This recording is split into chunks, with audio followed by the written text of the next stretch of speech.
Oh, brother. I installed this air conditioner, and there was a smaller air conditioner in this opening. And they had to change out the trim, and they installed some crummy pine trim. It wasn't even the right stuff. And I want to match something like this, 1x4 trim. I went down to the hardware store, and I found some right here. It's even rough sawn, if you can see that. See how it's rough sawn? Well, I got a 10-foot piece, and I had them cut it at the store. You know, 5 foot, and then I could fit it in my car because I didn't have a truck with me. Because I know this piece here is less than 3 feet long, and this piece here is less than 2 feet long. Okay, so I got a 10-footer, cut 2 5s out of there, so I'm going to have to cut that. Now, how am I going to cut that? I'm just out here by myself, and I want to do this kind of quick. Got a nice little ladder here, you know. Got this ladder I'm going to use. I got to fit that up in there, but I'm going to do this a little bit different. Here's what I'm going to use. Kaboom. It's just a little plastic miter box, and here's my little saw. And see, it's set up so that I can cut 45s in here. See there? Put the piece in there and cut a 45. I hope it's going to fit in there. I think it will. The trim will fit in there. Okay, and then I can cut that. If I had a skill saw, I could cut it with a skill saw, but then I need a T-square and you know, to mark it a 45-degree angle, or there's a way to mark it, you know, as long as you got a square of some sort, you could use a skill saw. But I'm not going to use a skill saw. You know, if you don't have a skill saw, do you need a skill saw to put up a few little pieces of trim like this, like I'm going to do? No. That's why I'm going to show you how to use this. Now, you might be laughing, but you know what? This is going to do it. And it fits just nicely in there. And I'm going to first cut a 45-degree angle on there. I'm going to have to kind of hold this end up. You know, push down on there. Make sure I don't cut my finger off. Get myself situated here. Okay.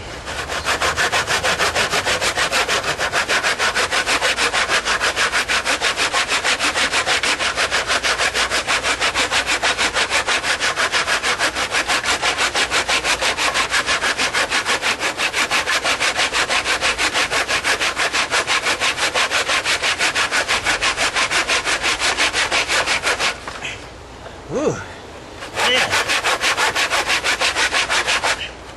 If I had somebody down there, if I had something propping that up, that would probably work better, huh? Ah.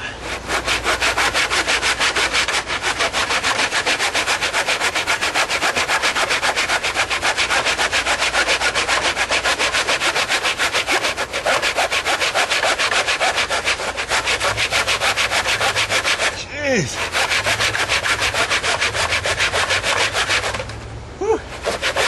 Nice little workout here. Oh. Man, I'm all out of breath. But for a few little pieces, you know, this is going to work. The back saw, this back saw and this plastic miter box, less than $10, and I'm going to get this job done. Just going to briefly show you what I do. I've got 23 5/8 from short to short. That means from short of this 45 to short of the next 45.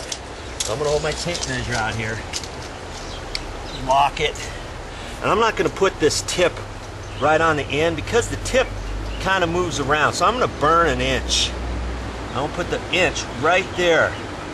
So I need 23 5/8. So I'm going to mark 24 5/8. Down here, you know, eyeball that 24 5/8, and I know it's going to go up this way.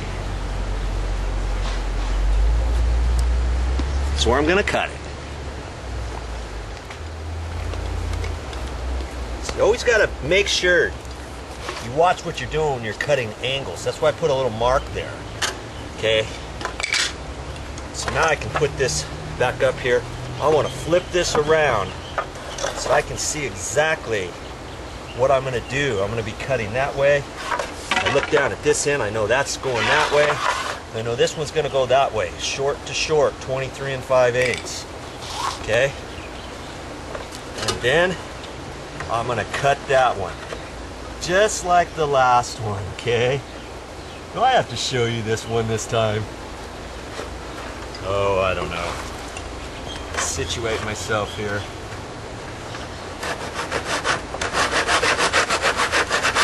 When I cut something this long, usually I don't use this back saw for something like that, but I'll kind of cut it down like that for a little bit and then rock it this way and then back like that as I go. It kind of helps so I don't have to cut a full piece of wood with the saw at any one time. It makes it a little bit easier.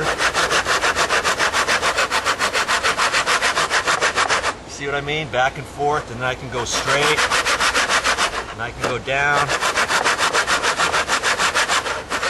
up. Gotta hang on to this, make sure I'm getting this.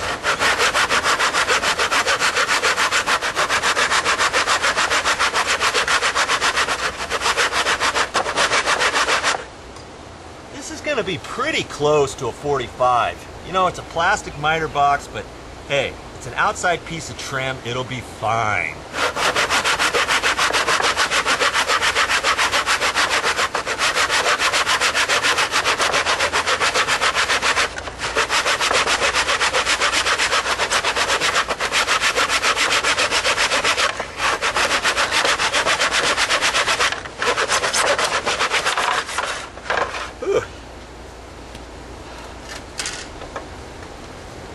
Okay, there's my first piece. Oh yeah, that's gonna be good.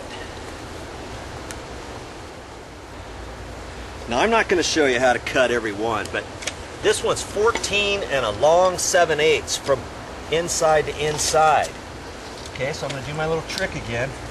Lock my tape, and you can put, you know, you can put it at this end if you want, but this is designed to move around to push it for inside wall measurements, outside wall measurements. That's why it moves.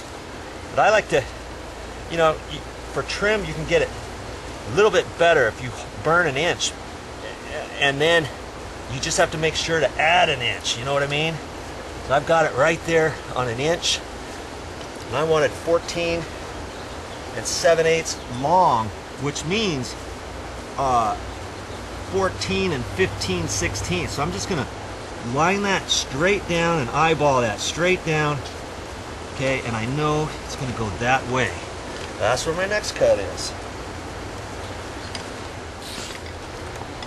Now, if you were noticing on that last one, when I measured it and I marked it, I said 14 and a long 7/8, and I should have said 15 and a long 7/8. Whenever you start measuring, you always, if you're gonna burn an inch, you always got to make sure you add that inch.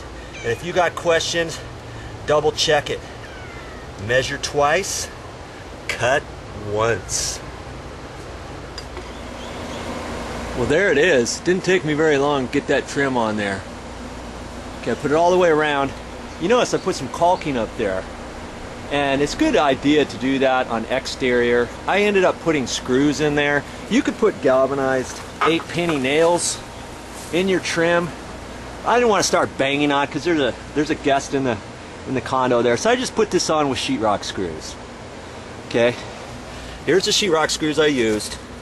See, the one to the right is a 2-inch, one to the left is a 2.5-inch, and that's all I had. Now they have screws that look just like that, coarse thread and all, that are galvanized, and that's probably what I should have used because it's on the exterior. But I'm not too concerned about that because I'm putting this caulking over the top of the screws. When I put those screws in, yeah, you saw the drill down there. I used the cordless battery operated drill, and I just countersunk the screws just a little bit so I could put the caulking in there. Try it. This caulking I had, it's just tub and tile caulking. You can use an exterior grade or, you know, find something, but this is for weather proofing conditions, waterproofing, and so I'm just going to use it. Now I'm going to have to go over this, you know, with paint and everything. You saw this, it's not pre-painted. This was a pre-primed trim, and that's what I would suggest you get for exterior, because then then that's one less coat you have to worry about. Is the prime coat. It's already primed. Look, it almost matches. And I'll probably still end up putting 2 coats of the exterior paint on there. It's usually a good idea to do that, you know. Now they didn't have their corners caulked before, but I'm going to do it. I'm going to do it on mine just because that's the kind of guy I am. Once you paint that, it's going to blend in. Okay. There. You know, once you start getting in there and start doing a few little projects on your own, it becomes easier and easier to do things, you know? Why pay somebody else to do stuff like this? You know, a carpenter would probably want $35 an hour, then he's got to come out and do it, and he probably wouldn't caulk this like this either. You know, you'd have to do that. Oh, that's extra, you know what I mean?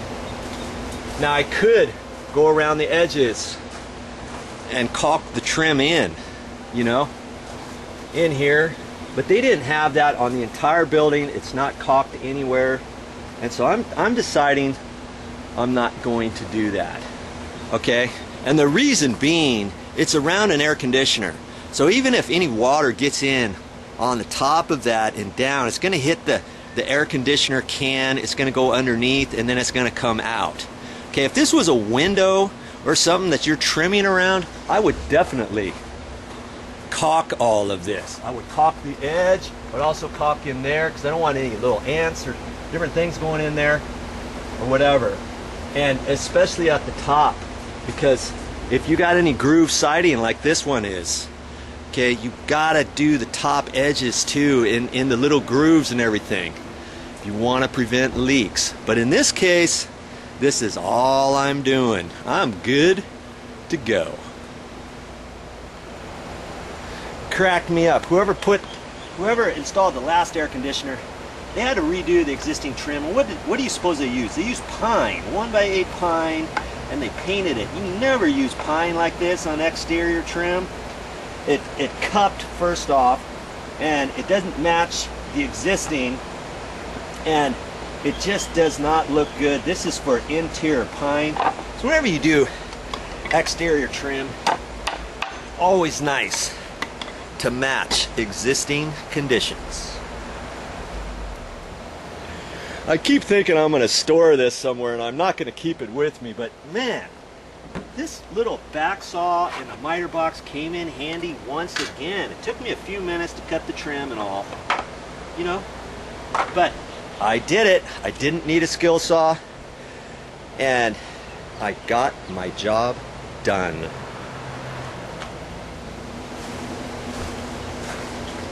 That's all I got for this time, but I'll be back with more videos.